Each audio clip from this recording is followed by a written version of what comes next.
नमस्कार मित्रों, स्वागत है आपका अपने YouTube चैनल पर। दोस्तों, रीट मेंस लेवल 1 2026 में जो परीक्षा हुई थी लेवल 1 की, ठीक है, उसकी विभाग ने फाइनल आंसर की जारी कर दी है। अब विभाग के द्वारा साथियों आपत्तियां मांगी गई हैं।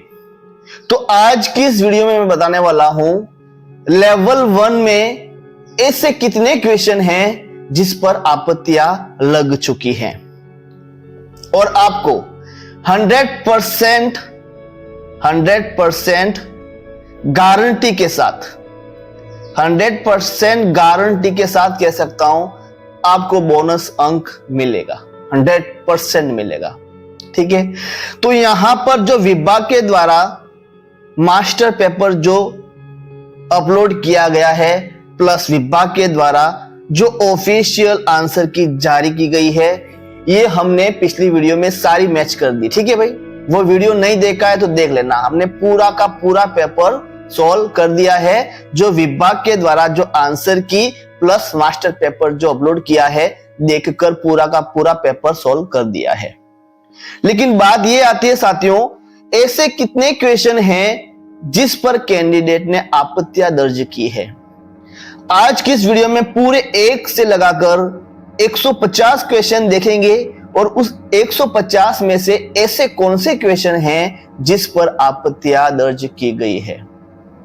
तो वीडियो पूरा देखना है और अंत में छोटी सी रिक्वेस्ट है आप लोगों से, अगर वीडियो अच्छा लगे तो चैनल को जरूर सब्सक्राइब कर लेना है। ठीक है, अगर आपकी इच्छा है तो शुरू कर रहे हैं। यहां पर राजस्थान कर्मचारी चयन बोर्ड के द्वारा जो ऑफिशियल आंसर की प्लस जो मास्टर पेपर जो अपलोड किया गया है, वो हमने पिछली वीडियो में, फिर से कह रहा हूं, वो वीडियो नहीं देखा तो देख लेना। Master paper plus official answer की को देखकर हमने पूरा का पूरा पेपर सॉल्व कर दिया है। अगर नहीं देखा है तो कोई टेंशन लेने वाली बात नहीं है, इस वीडियो के अंत में भाई वो वीडियो शो हो जाएगा, एंड स्क्रीन लगा दूंगा, वहां से वो वीडियो आप देख सकते हो। तो यहां पर हम बात कर रहे हैं कि कितने क्वेश्चन हैं जिस पर आपत्तियां दर्ज की गई है।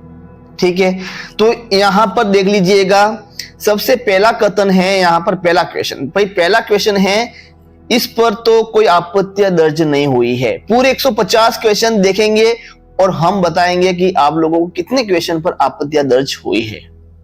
ठीक, तो यहां पर देख लीजिएगा, यहां पर दूसरा भाई सही आंसर माना है। अगला देख लीजिएगा, एक तो साथियों ये वाला जो तीसरा क्वेश्चन है, इस पर आपत्ति दर्ज हो चुकी है। अब विभाग ने इसका आंसर माना है भाई DCBA। क्या माना भाई? DCBA। लेकिन बहुत से ऐसे कैंडिडेट्स हैं जो प्रूफ के साथ बता रहे हैं कि ये विभाग ने DCBA जो माना है वो बिल्कुल क्या माना है? गलत माना है। और इसका आंसर क्या बता रहे हैं भाई? इसका आंसर बता रहे हैं यहां पर, देखो इसका आंसर क्या बता रहे हैं, DCA और B, लेकिन वो यहां पर ऑप्शन में ही नहीं है। क्या बता रहे हैं भाई?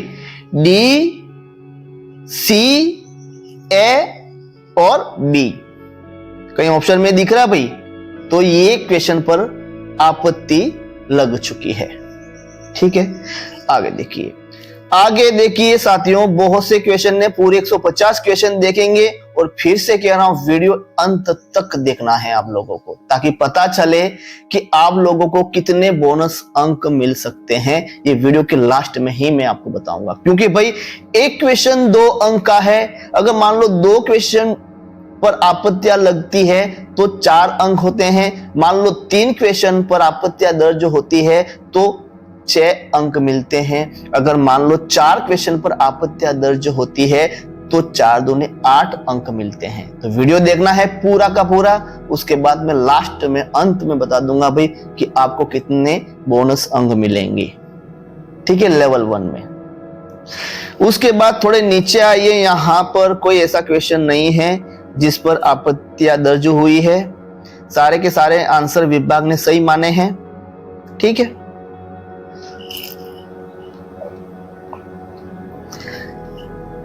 आगे देखिए यहां पर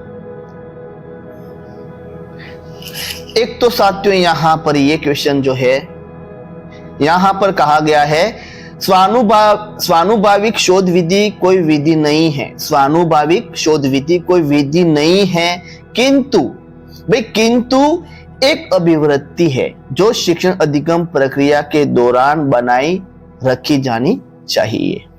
ठीक है, आगे देखिए, ये तो अभिकथन हो गया। आगे क्या है? स्वानुभाविक शोध विधि याद करने और रट्टा मारने पर बल देती है, क्योंकि विद्यार्थी स्वयं अपने आप संलग्न सम्मिलित नियमों की खोज करने में असफल रहते हैं। समझ में आ रहा है भाई क्या कह रहा है यहां पर स्वानुभाविक कहा गया कि शोध ये विधि नहीं है। क्या कहा गया है? स्वानुभाविक शोध विधि नहीं है, लेकिन क्या है? एक अभिवृत्ति है जो क्या करती है भाई? अधिगम शिक्षण अधिगम प्रक्रिया को क्या के दौरान क्या होती है भाई? वो बनाए रखी जानी चाहिए। लेकिन यहां कहा गया है स्वानुभाविक शोध विधि याद करने और रट्टा मारने पर बल देती है, क्योंकि विद्यार्थी स्वयं अपने आप संलग्न नियमों की खोज करने में असफल रहते हैं। अब इसका आंसर बहुत से कैंडिडेट्स हैं आपत्ति दर्ज कर दी है। ठीक, अब पता नहीं इसका आंसर क्या है, और जब मतलब इस क्वेश्चन पर विभाग सोचेगी समझेगी फिर आंसर बताएगी भाई। ठीक है, आगे देखिए, आगे सारे क्वेश्चन सही हैं।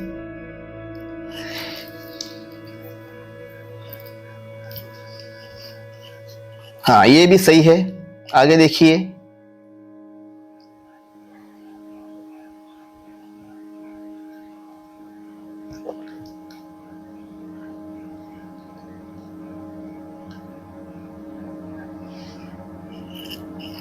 एक तो साथियों 20 वाला क्वेश्चन, दो क्वेश्चन मैंने बता दिए, एक यहां पर इस क्वेश्चन पर आपत्ति दर्ज हो चुकी है। अब यहां पर कहा गया है बिजोलिया किसान आंदोलन को लेकर। भाई बिजोलिया किसान आंदोलन को लेकर यहां पर चर्चा हुई है, और यहां पर कहा गया है राजस्थान में बिजोलिया किसान आंदोलन से संबंधित निम्नलिखित घटनाएं हुई थी भाई। ठीक है, 1921 से लगाकर लास्ट 1926 तक, सॉरी 21 से 26 तक, ये 21 से 26 तक मतलब 21, 22, 23, 24, 25, 26 मतलब 6 साल तक ये आंदोलन रहा था। उस 6 साल में ऐसी क्या क्या घटनाएं हुई है, वो घटना का क्या बताना भाई आपको क्रमानुसार व्यवस्थित करना है। तो इसका आंसर भी जो विभाग ने माना है भाई यहां पर 20 का, अब सही माना है या गलत माना है, लेकिन हम बात कर रहे हैं किस पर? आपत्तियां पर। तो इस क्वेश्चन पर भी क्या होगी भाई? आपत्ति दर्ज हो चुकी है। ठीक है, आगे देखिए,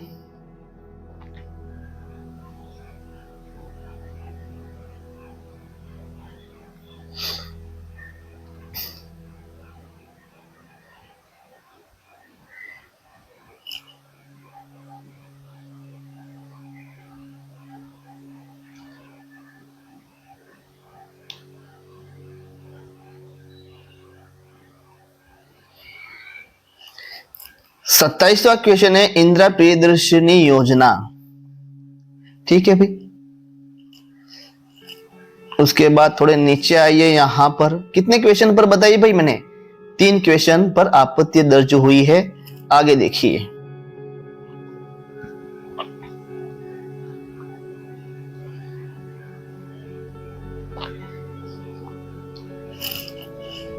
देखो साथियों, ये क्वेश्चन जो है यहां पर रामगढ़ भांडदेवरा जो मंदिर कहां है भाई?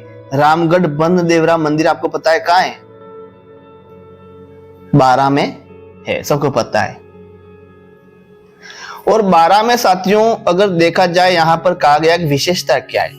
ठीक है, अब विशेषता का यहां पर बताया गया है, यह 12 शहर से 40 किलोमीटर दूर स्थित है। ठीक है, ये भगवान विष्णु को समर्पित नहीं है साथियों, ये भगवान शिव को समर्पित है।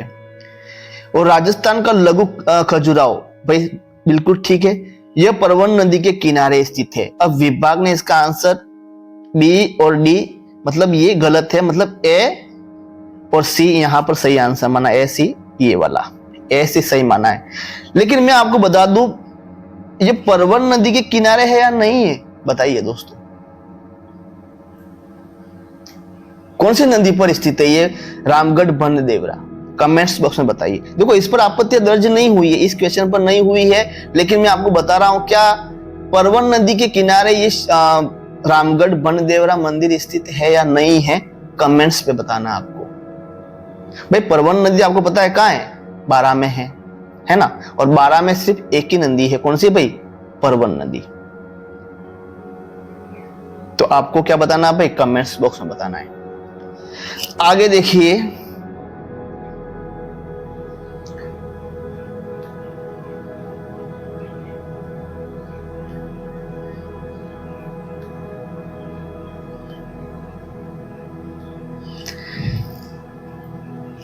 तीन क्वेश्चन पर आपत्तियां दर्ज हुई है। ठीक है,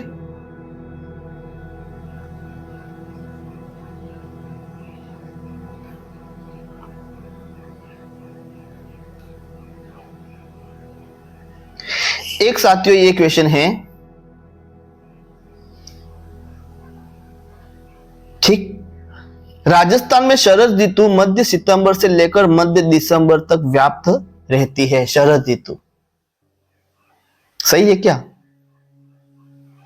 और वर्षा के 50 स्पष्ट खुले आसमान के कारण इस ऋतु में तापमान 38 डिग्री सेंटीग्रेड तक बढ़ जाता है। क्या ये भी सही है? देखो साथियों आपको बता दूं, सितंबर, अक्टूबर, नवंबर और दिसंबर और लास्ट जनवरी तक, मतलब सितंबर में क्या होता है भाई, ठंड की शुरुआत हो जाती है, शुरुआत होती है ठंडी की, क्या हो जाती है, शुरुआत होती है सितंबर, और अक्टूबर तक लास्ट ठंड बढ़ती रहती है। और लास्ट अक्टूबर के मतलब 25 अक्टूबर तक नॉर्मल रहती है, और 25 अक्टूबर के बाद नवंबर, दिसंबर और जनवरी 3 महीने क्या होती है भाई, ठंड बहुत तेजी से बढ़ती है। क्या उसमें 38 डिग्री सेल्सियस तापमान बढ़ जाता है क्या, या घटता है, बताइए मुझे।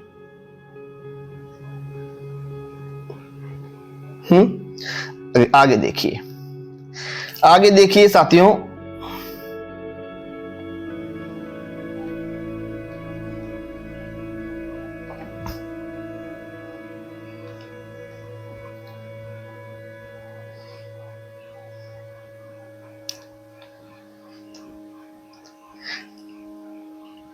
एक कमेंट आया था इस क्वेश्चन को लेकर, जब हमने पिछली बार जो पेपर सॉल्व किया था इस क्वेश्चन के ऊपर एक कमेंट आया था कि ये सुरेंद्र सिंह गुज्जर है या सुंदर सिंह गुज्जर है सर।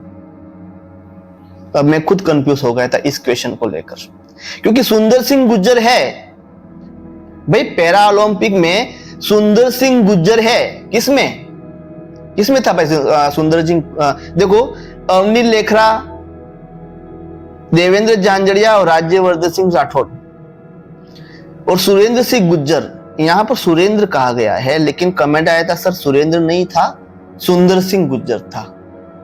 जब इस क्वेश्चन पर मैंने थोड़ा बहुत रिसर्च किया, पता लगाया, वास्तव में क्या था भाई, सुंदर सिंह गुज्जर था। और विभाग ने क्या माना भाई, ए बी और सी माना है, कहां गया भाई, ए बी और सी ये वाला माना है, जिसमें राज्यवर्धन सिंह राठौड़, ठीक है, ये नहीं थे, लेकिन यहां पर थोड़ा मिस प्रिंट हुआ है, ठीक है। आगे देखिए भाई,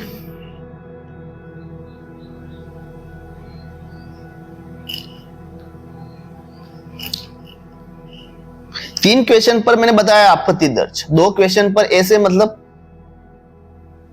थोड़े बहुत विवाद चल रहे हैं, बहुत से कमेंट आते हैं इसलिए मैंने बता दिया, ठीक है भाई। आपत्ति दर्ज नहीं हुई है लेकिन विवाद हुए हैं, कमेंट्स आते हैं बहुत सारे इसलिए मैं बता रहा हूं, लेकिन 3 क्वेश्चन पर आपत्ति दर्ज हो चुकी है।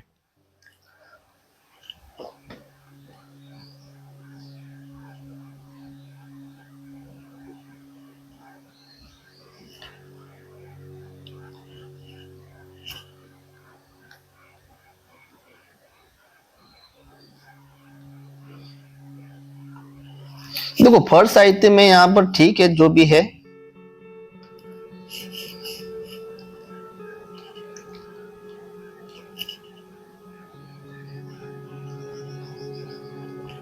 देखो यहां दमन नहीं है, दमना है। क्या भाई? कलीला, कलिया नहीं है, कलीला है भाई। क्या है? कलीला, कलीला और दमना,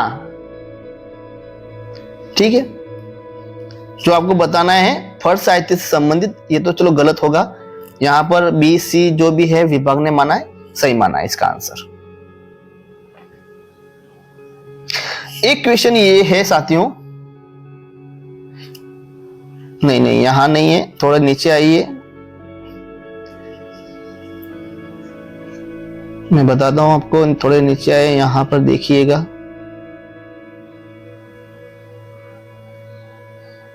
बड़े बड़े क्वेश्चन है भाई, यहाँ पर बड़े बड़े क्वेश्चन। स्वाभाविक है कि अगर मान लो ये क्वेश्चन है 61 क्वेश्चन है, स्वाभाविक है गलत होना। अगर मान लो आपने मतलब ये क्वेश्चन है, क्वेश्चन को पढ़ा, ए आंसर पढ़ा, बी आंसर पढ़ा, सी पढ़ा, डी पढ़ा, फिर वहां यहां पर विकल्प ए बी, फिर ए बी पढ़ो, बी डी, बी भी पढ़ो, फिर डी भी पढ़ो, सी डी, सी भी पढ़ो, फिर डी वापिस पढ़ो भाई, फिर डी बी सी, बी वाला भी पढ़ो और सी वाला भी पढ़ो, मतलब टाइम बहुत ज्यादा लग गया है। और स्वाभाविक है कम समय में इतना बड़ा पेपर सोल्व करना भाई बहुत बहुत बड़ी बात होती है। और मैं तो मानता हूं कि मैंने जो कट ऑफ बताई थी वो कट ऑफ आपने नहीं देखी होगी, शायद नहीं देखी होगी। मैंने लास्ट टीएसपी, नॉन टीएसपी क्षेत्र में लास्ट चयन के लिए 76 बताया था मैंने फाइनल चयन के लिए, और टीएसपी में मैंने बताया था 72 तक, लास्ट चयन तक। बताओ ऐसे क्वेश्चन 76 तक कोई गया होगा? मान लो अब गलतियां कैसे हो जाती है, अब ए और बी, मान लो ए पढ़ो और बी पढ़ो, अब ऐसा थोड़ी कि पहला वाला पढ़ते ही आंसर उसको दिमाग में आ जाता है कि नहीं यही आंसर है भाई, ऐसा नहीं होता है। चारों ऑप्शन पढ़ना जरूरी है। यहाँ पर पहले क्या था भाई, एक क्वेश्चन मान लो कोई क्वेश्चन है उसमें ए बी सी डी विकल्प थे, तो उसमें क्या नॉर्मल क्वेश्चन जो होता था वो बता देता भाई आंसर इसका बी है, इसको पढ़ने की जरूरत ही नहीं थी। लेकिन यहाँ तो पूरे के पूरे क्वेश्चन पढ़ना ही पढ़ना है, गलती होनी ही होनी है किसी भी हालत में। तो वो वीडियो नहीं देखा तो कट ऑफ वाला देख लेना, ठीक है। आगे देखिए यहां पर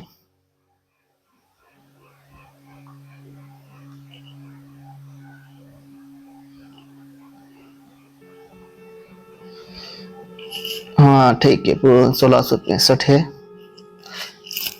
नहीं मेहरानगढ़ बिल्कुल सही है।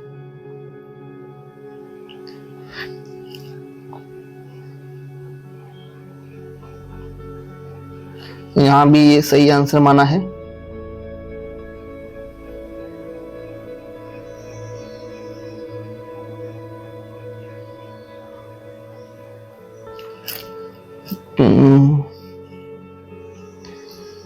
हाँ यहां पर देख लीजिएगा,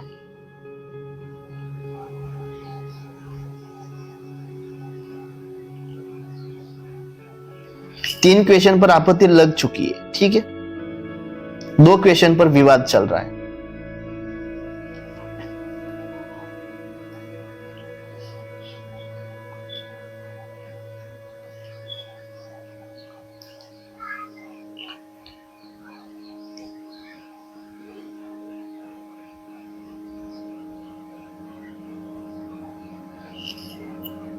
देखो यहां पर एनईपी 2020 के बारे में बताना आपको, राष्ट्रीय शिक्षा नीति 2020 में मैंने बताया था 4 स्तर थे, वो वीडियो शायद आपने क्लासेस ली होगी तो पता होगा, जिसने ली है उसने। ठीक है, 4 स्तर बताए थे जिसमें 5 प्लस 3 प्लस 3 प्लस 4, ये क्वेश्चन भी पूछ लिया है वहां पर, यहाँ फर्स्ट में मैं बताऊंगा। 5 प्लस 3 प्लस 3 प्लस 4, देखो प्रारंभिक स्तर, प्रारंभिक स्तर मतलब 5, ऑप्शन ए वाला यहां पर पहले रहेगा। ठीक है, उसके बाद 5 का मतलब प्रारंभिक स्तर, 3 का मतलब मैंने बताया था पूर्व प्राथमिक स्तर, पूर्व मतलब आधारभूत चरण, पूर्व प्राथमिक स्तर का मतलब आधारभूत चरण। उसके बाद 5 प्लस 3 प्लस 3 माध्यमिक चरण बताया था मैंने। क्या बताया था मैंने दोस्तों? माध्यमिक चरण बताया था, तो यहां पर ये था। और लास्ट में उच्च माध्यमिक मध्यम, ये यहां पर मध्यम मतलब यहां पर ये डी वाला विकल्प मैंने समझाया था, अच्छी तरह से समझाया था। और शायद आपका ये क्वेश्चन मुझे नहीं लग रहा कि सही हुआ होगा। ठीक है, सही आंसर विभाग ने जो माना सही माना है यहां पर।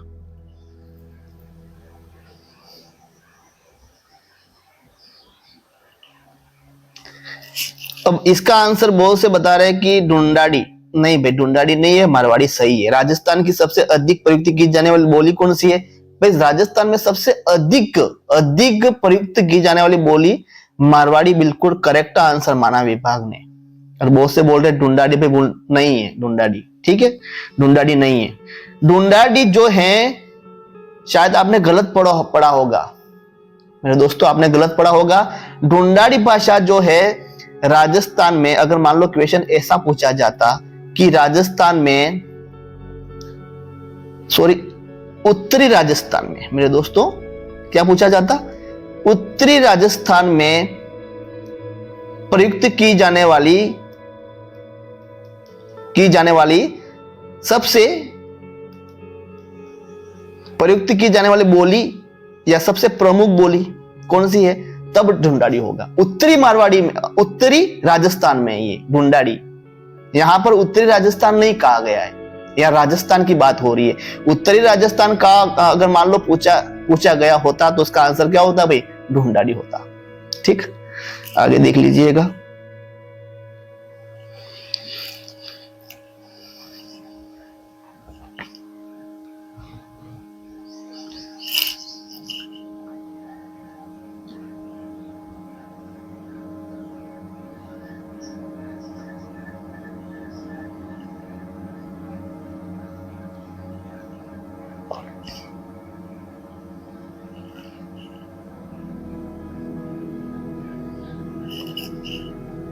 ये वाला भाई, ये क्वेश्चन पूछ लिया है 94। 5 प्लस 3 प्लस 3 प्लस 4, 2 क्वेश्चन पूछे गए किससे? एनईपी से। एनईपी से 2 क्वेश्चन मतलब 4 अंक के एनईपी से ही पूछे गए हैं। ठीक है, ये मैंने बताया था क्वेश्चन पूछा गया है ये वाला भाई।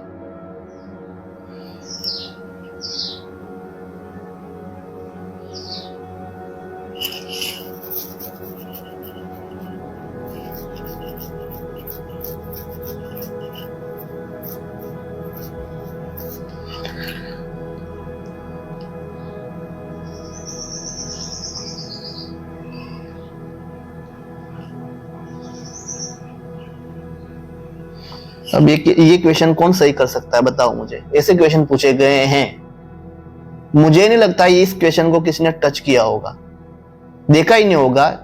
सभी ने 100% कैंडिडेट ये क्वेश्चन छोड़ के आए हैं, ये क्वेश्चन, और जो करके आए हैं, ठोक के आए हैं तो ठीक है, वरना इस क्वेश्चन को तो कोई कर ही नहीं सकता है। ठीक है, आगे देखिए।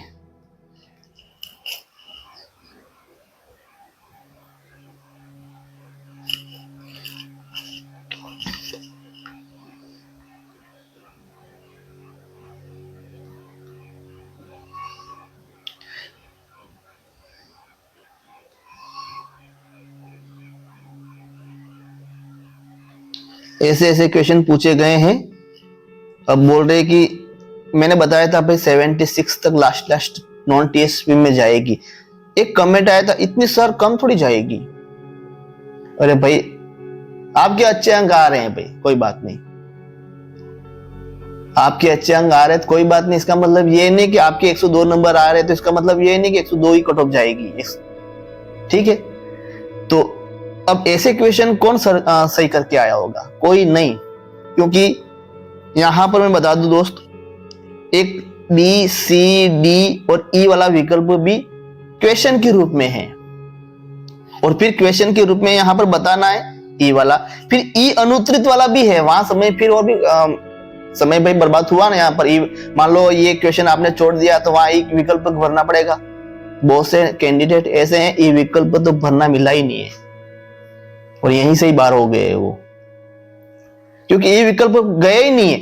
एक से लगाकर, मान लो एक से लगाकर कोई बंदा ऐसा है या कोई लड़की है या कोई भी टीचर नहीं, कोई भी टीचर्स, एक से लगाकर 100 क्वेश्चन तक गए होंगे, लेकिन मुझे लग रहा कि 100 से ऊपर कोई गया होगा,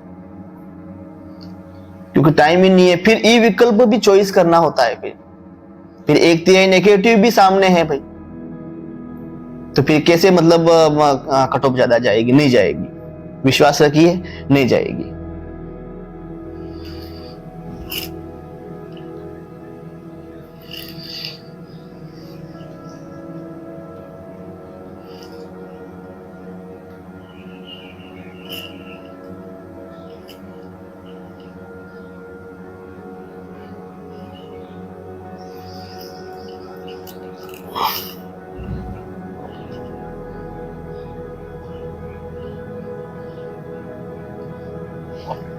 अब ये देख लीजिए, ये क्वेश्चन देखो भाई, समझ में आ रहा है? ये क्वेश्चन कोलाइड क्या है ये भी पता नहीं किसी को। अब ऐसे क्वेश्चन पूछे गए हैं, सारे के सारे ऐसे ही क्वेश्चन है। मैं तो यूं बोल रहा हूं, अभी आपको पता नहीं है, जब आंसर की जारी होगी ना, अभी मार्च के अंत तक कहा था भाई विभाग ने अपने, ठीक है, मार्च के अंदर अब जारी होने वाली है इस 3-4 दिन में। मैं गारंटी के साथ कह सकता हूं, आपके मान लो 60+ भी अगर क्वेश्चन सही हो जाए तो, 60 की बात कर रहा हूं। अभी कमेंट आ रहा है कि मेरे 95 क्वेश्चन सही हैं, कोई बोल रहा है मेरे 88 सही हैं, कोई बोल रहा है कि मेरे 91 हैं, या कोई बोल रहा है कि 86 हैं। देख लेना उनका स्कोर कहां आ जाएगा भाई, 60+ आ जाए। नहीं, अगर नहीं आया मेरे को कॉल कर देना, डिस्क्रिप्शन में मेरे नंबर दिए गए हैं।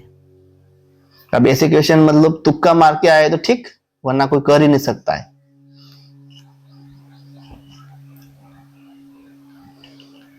देखो कैसे कैसे क्वेश्चन पूछे गए हैं यहाँ,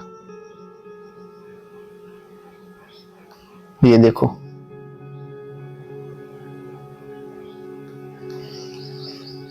अब यहां पर व्यवस्थित करना है भाई, सजीव शरीर के संगठन को पदानुक्रम में इस प्रकार व्यवस्थित कीजिए। अब कैसे, मतलब कैसे हो सकता है ये क्वेश्चन? और मान लो 95 क्वेश्चन कैसे सही हो सकते हैं? पूरे पूरे ऐसे ही क्वेश्चन है।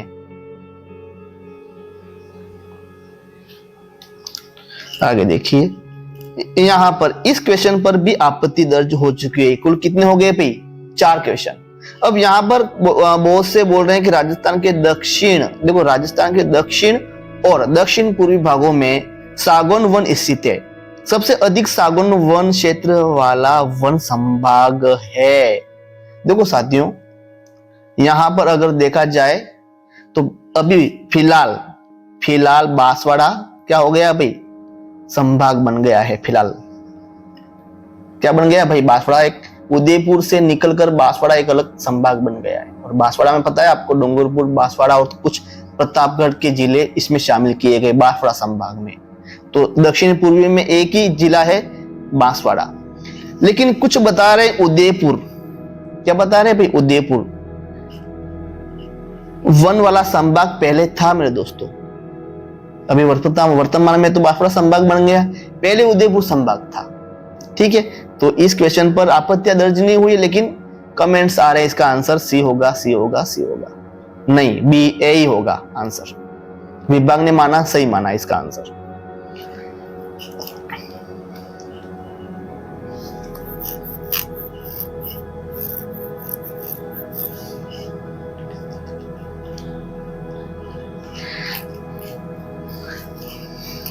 इस क्वेश्चन को पढ़िए एक बार, 126 क्वेश्चन को आप पढ़िए एक बार।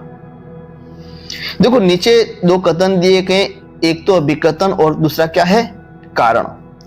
देखो, उच्चतम न्यायालय और उच्च न्यायालय के न्यायाधीशों को हटाया जाना बहुत कठिन है। हटाया जा सकता है लेकिन बहुत कठिन है। यहां पर यह नहीं कहा गया है कि हटाया नहीं जा सकता, भाई यहां पर यह नहीं कहा गया है हटाया नहीं जा सकता, लेकिन क्या कहा गया है, कठिन है। आगे देखिए, उच्चतम न्यायालय और उच्च न्यायालय के किसी न्यायाधीश को केवल सिद्ध कदाचार और अक्षमता के आधार पर ही हटाया जा सकता है। बिल्कुल क्या है भाई, दोनों क्या है, दोनों सत्य हैं।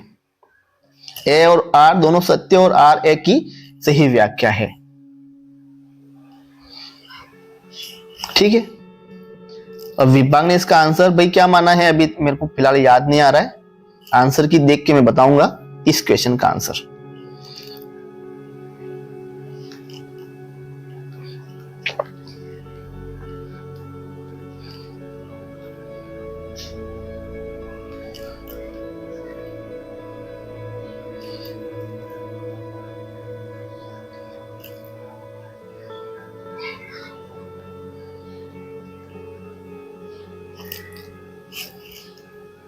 देखो साथियों, ये क्वेश्चन है 133।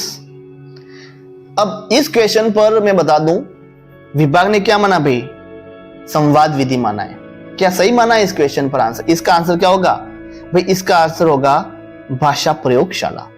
देखो, निम्नलिखित विधियों में से कौन सी विधि हिंदी भाषा कौशल की शिक्षण विधि नहीं है? क्या पूछा हुआ है, नहीं है, भाषा प्रयोगशाला नहीं है। अब बोलोगे भाई ये किसकी है, तो फिर भाषा प्रयोगशाला ये किसकी है भाई, ये है मेरे दोस्तों विज्ञान शिक्षण की विधि है। ये किसकी है भाई, विज्ञान शिक्षण, क्योंकि भाषा के द्वारा ऐसे ऐसे प्रयोग किए जाते हैं वहां विज्ञान में। ठीक है, इसलिए ये भाषा प्रयोगशाला विधि ये हिंदी शिक्षण की नहीं है। बाकी अनुकरण हिंदी में आता है, आगमन निगमन भी आता है, क्योंकि भाई हिंदी में ऐसा है थोड़ी गद्य पद्य और व्याकरण है ना। अब अनुकरण विधि गद्य में, पद्य में संवाद विधि, भाई संवाद विधि संवाद नहीं किया जाता है, किया जाता है। आगमन विधि ये व्याकरण शिक्षण की विधि है, क्योंकि हिंदी शिक्षण 3 भागों में बांटा गया है, एक तो गद्य शिक्षण, पद्य शिक्षण प्लस व्याकरण शिक्षण। भाषा प्रयोगशाला विज्ञान शिक्षण की विधि है। अब इसका आंसर क्या है, परफेक्ट आंसर की आने के बाद ही पता चलेगा। ठीक है, अब विभाग ने तो माना, क्या माना भाई, यहां पर डी वाला माना है।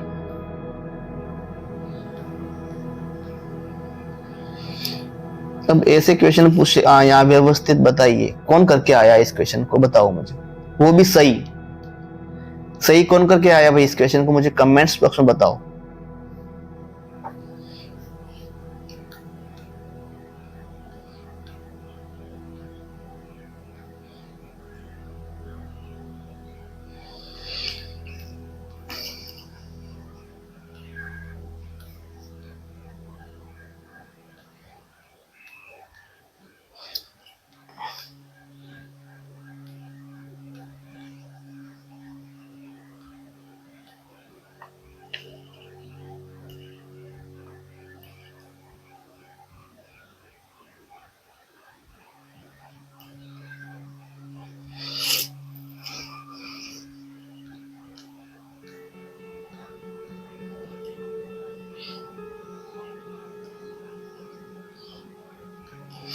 ठीक है, मतलब कितने क्वेश्चन हो गए भाई, 4 क्वेश्चन ऐसे हैं जिस पर आपत्ति दर्ज हो चुकी है।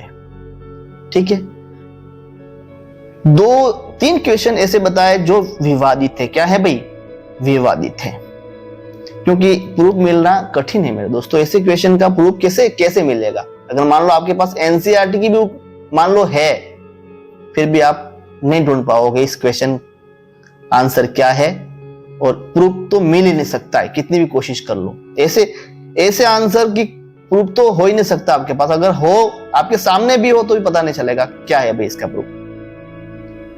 तो ऐसे भी विवादित बहुत सारे क्वेश्चन अंदर हैं। ठीक है, अब मैंने फाइनल देखो साथियों, मैंने फाइनल मैंने बताया था भाई कट ऑफ क्या रहेगी। अब ऐसे क्वेश्चन हैं, देखो पहला कारण क्या है, समय का अभाव भाई, समय का अभाव। ये मेन कारण है, समय नहीं मिला है। दूसरा कारण क्या है भाई, ई विकल्प को भरना, ई विकल्प को भरना। तीसरा मुख्य कारण है भाई आपके सामने 1/3 नेगेटिव। क्या है भाई, 1/3 नेगेटिव। अब इतने सारे मुद्दे सामने हैं और फिर भी बहुत से बोल रहे हैं कि मेरे 95 हो रहे हैं, 86 हो रहे हैं। कोई बोल रहा है, एक कमेंट आया था कि 96 क्वेश्चन। मैंने कहा बहुत अच्छी बात है। मैंने ये भी कहा था उनको, उन भाई को ये भी कहा था, जब आंसर की आएगी, और मैं गारंटी के साथ कहूंगा 60+ क्वेश्चन अगर आपके सही हो जाए ना, मेरे को बोल देना भाई आंसर की आएगी अभी। मतलब ये तो जो है भाई वहां मतलब आपकी क्या है, ये एग्जाम की आंसर की, जो एग्जाम आपकी एग्जाम हुआ उसकी आंसर, फाइनल आंसर की। लेकिन ऑफिशियल आंसर की एक और होगी इसके बाद। जो आपत्तियां दर्ज की गई है वहां क्वेश्चन आंसर चेंज होंगे, है ना। अब कटऑफ की ओर बात करते साथियों, कटऑफ की वीडियो मैंने बना दी है। मैंने बताया था नॉन टीएसपी में लास्ट 7, देखो नॉन टीएसपी में ये जनरल वाले की बात है, जिसमें मेल व फीमेल दोनों आ गए, ठीक है, 76 तक। और इससे कम फिर 74, 3 ऐसे मतलब घटती जाएगी। लास्ट कैटेगरी कौन सी है, ईडब्ल्यूएस तक। फिर ईडब्ल्यूएस के बाद में बता दूं टीएसपी शुरू हो जाता है, और टीएसपी में लास्ट बताया था भाई 72 तक। उसके बाद लास्ट ये जनरल वाला ने बताया था, जनरल वालों की 72 तक, जनरल में मेल व फीमेल दोनों की बताया था मैंने। उसके बाद लास्ट ईडब्ल्यूएस तक 60 तक रहेगी टीएसपी क्षेत्र में। तो वीडियो नहीं देखा है तो देख लेना। अब आप लोगों से मैं एक ही छोटी सी रिक्वेस्ट कर रहा हूं, जल्दी से चैनल को सब्सक्राइब कर लो, ठीक है, और वीडियो लाइक कर दो अगर आपको अच्छा लगे तो। और नेक्स्ट वीडियो जरूर देखना हमारा कट ऑफ के बारे में, इस एंड में वो कट ऑफ का वीडियो मिल जाएगा आपको, ठीक है। थैंक यू, धन्यवाद साथियों, नेक्स्ट वीडियो में जरूर मिलते हैं।